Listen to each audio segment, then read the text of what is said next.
To make sure countries acceding the European Union have the capacity to create and deliver policies aligned with EU standards, but also effectively participate in the EU decision-making and properly use EU funds after they become members, the EU Commission has, with the help of a program called Sigma, developed a framework of principles to guide the reform of public administrations in the Western Balkan candidate countries and Turkey.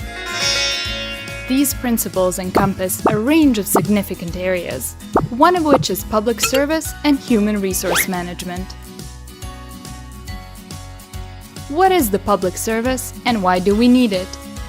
Modern states, including all EU members, have within their administrations a clear and distinct group of employees who are professional public servants, also called civil servants. The scope for this group of employees needs to be clear, based in special legislation, and the rules for their management need to be explicit and guarantee their independence from politics.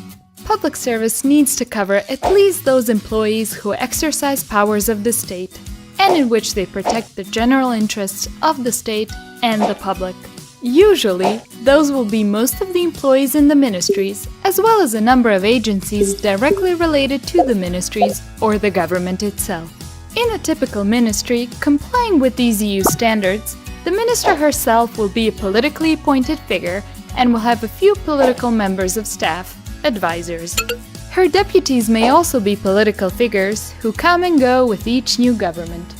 However, already the next level below the deputies should comprise the top layer of professional public service.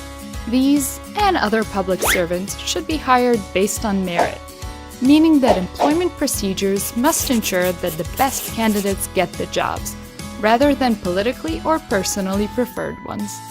Finally, the rules for firing public servants must be written in law and applied in practice.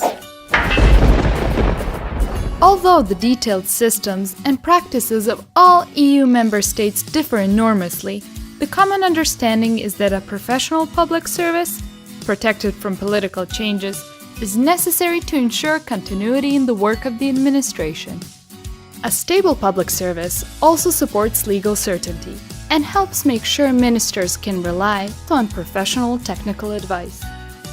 Politically motivated changes of employees in the administration may result in inconsistencies in its approach, thus diminishing legal certainty and negatively affecting the citizens and businesses who need the rules and conditions for obtaining public services to be clear and predictable.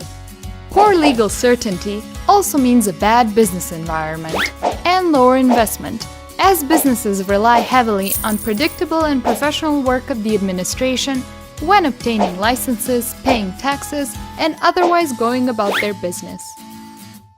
Of course, having a public service that is protected from politics does not necessarily mean it will be professional and serve its clients well. That is why the EU also requires policies and practices for proper management of human resources in the public service, including assessment of their work, promotion and demotion, professional training, as well as fair and transparent wages. Oversight over the public service is also needed through administrative inspection or another similar body. Last but not least, public servants must be honest. Their integrity must be protected and corruption prevented through disciplinary and criminal responsibility.